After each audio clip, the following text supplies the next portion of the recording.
Hey everyone. Want to do a video on showing y'all how I set my swarm catch boxes up. I've got to check this one because every so often they'll end up having red wasp in them and I have to clean them out.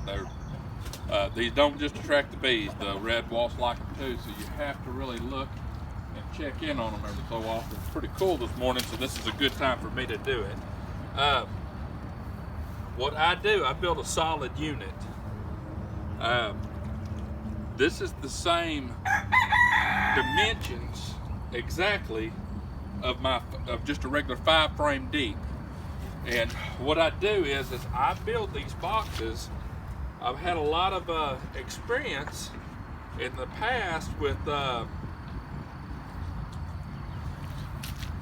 checking for wasps as I go here.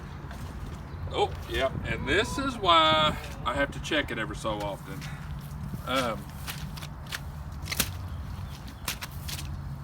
Uninvited guest. I've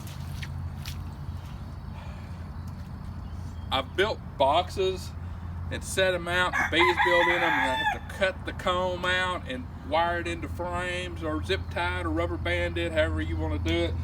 And it's a big mess. You've got this swarm you've caught, then you're trying to move it over to another box, and then you take a chance of these bees getting freaked out and leaving.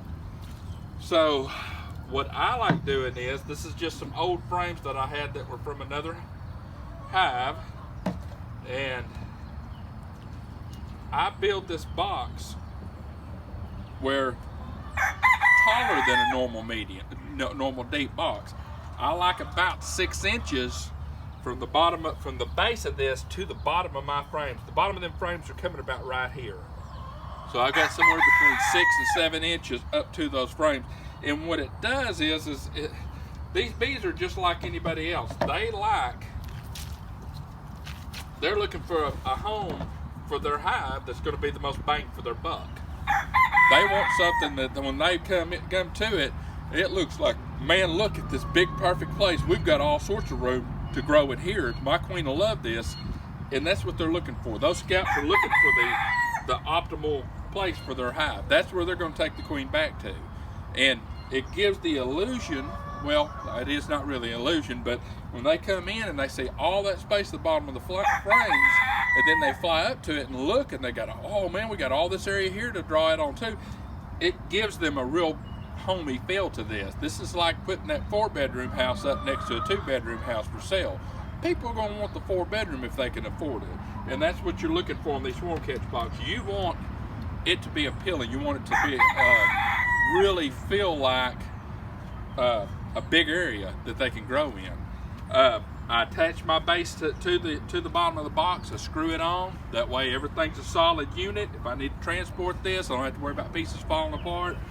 I go ahead and I've got this built with the entrance reducer in here, and I put a feeder base. I've just got an empty lid in here to close that off. I've had mice come in through that opening if I don't have a jar in it, and they come in and they'll try to build a nest in the bottom of your swarm catch box, and of course bees aren't going to want something that's already got something living in it. I've also noticed with that, by putting that lid in there, you can't tell from here, but this is got water all in it, and I'm constantly seeing bees fly by, and all the bees flying around use that lid for a water when the water's in it, which is another. Every time a bee comes up and walks over across that porch or walks in looking around, he spreads his scent. And that's what you want. You want as many scouts coming in looking at that as possible and spreading their scent, because when every scout that comes in after that, they're smelling. It's like I knew a real estate agent years ago that whenever she had a house to sell, if she knew she was going to have an appointment, let's say at 3 o'clock, she went over there and would bake an apple pie in the oven and take it out and set it on the stove and have it set, and know her timing where it was set up for about 30 minutes before she was coming to show the house. That way when the people walked in, the house smelled awesome. I mean, she said, she said, you wouldn't believe how many women I have come in here and go, oh, this place is so homey. And she said, I know, it's the smell of that apple pie. It's a attraction on another sensory level. A lot of times we don't even acknowledge that we're doing. Well, bees operate more on scent and pheromones than anything else. So if you've got that smell of a hive to this, that's what you want. I like doing it this way because this entrance is reduced. When I get a hive, I won't open that box. I try not to go into that box for a week. I want that queen. I want them to draw comb, and see, I don't put any drawn comb. It's all just plastic foundations. I want them to draw their own. We have problems with hive beetles here in Arkansas. If I leave a frame of drawn comb in this deal, when I come back, it'll already have wax moths or hive beetles come in and lay eggs in that wax. Well, you've already got pests before you even catch your swarm. And sometimes the swarm, they won't even come to it because of the pest problems. If they see it, they're not going to come in there. You don't want to move into, you don't want to buy a house that somebody's there's a hobo living in. I mean, let's be honest, people. You want to make this as nice as possible. And with it like this, it's good, clean plastic for the most part. These are older frames. I usually try to use just new, clean, brand new frames in my swarm catch boxes. They're attracted to it a little bit better, but I've caught several swarms out of this box. This box it smells as much like a beehive as you can get. I mean, if you look inside of it, it's got little poplars in the corners. They've already sealed all the cracks in it. It's got traces of comb still stuck to the sides of it that I didn't scrape off, but because I just knocked off the excess. I want a little of that there because that's adding to that odor attractant, which is your main swarm catch. Another thing I do is I take one cotton ball and I stick it up here in the corner, which I'm out of cotton ball, so this is just a rolled up piece of tissue, which might be worth more than anything now with everything going on.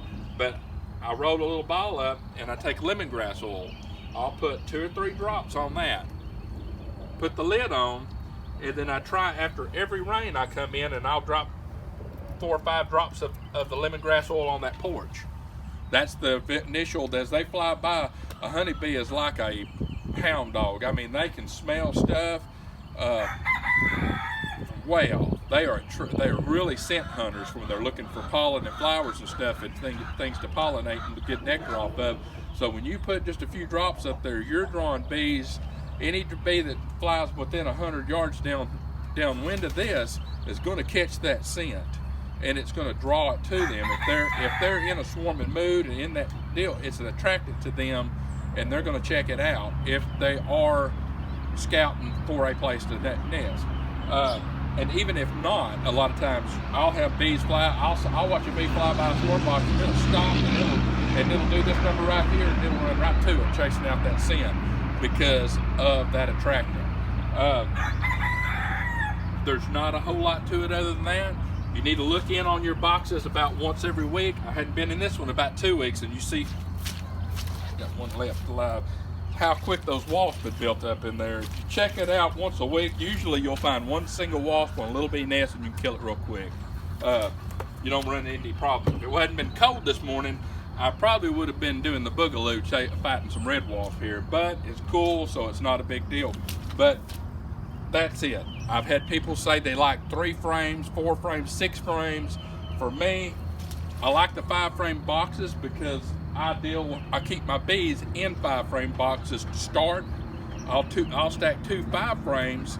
As they're growing, I'll put another 5-frame on top of that deep, let them grow up there, and when they get all that drawn, then I can transfer them into a 10-frame. Now, if you're dealing in 8-frame boxes, I would do this as a 4-frame. That way you can stack 2 4s, and when they get all that drawn out and filled, you're ready to put them in a regular 8-frame. You've got a regular hive. But it all depends on what you're working on. You could do a 3-frame in this, but I don't think it's big enough. I don't think it's enough. It's not attractant to your bigger swarms, which is what you want to catch. I've had swarms come in here that were big enough that in 1 week they had every frame drawn out and had drawn comb that far down on the bottoms of all of them that I had to cut off before I could put them in a regular box. So if you're setting them out, you need to check them about once a week. Run your swarm traps. keep up, it's probably better to do a little faster than that. I'm gonna get this off the ground because the ground's wet. I don't want that getting any, that bottom soaking up any more water than what it has to. When you set your traps, try to keep everything as level as possible, because if you get them in here and they start drawing comb, and you've got this thing tilted like this, and they start drawing comb for that, when you turn it flat, when moving those frames into a stand, it's all going to be tilted, and the bees aren't going to like it. They're not going to like those combs. They're not going to be as strong that way. And the same thing, if your box is tilted sideways, then your frames are going to be hanging in there cockeyed, and they're not going to draw the comb out even for you either, and you can have problems with that. So just try to make sure it's sitting in a good level place. I try not to set a swarm box any lower than this. I really prefer them about 8 foot off the ground.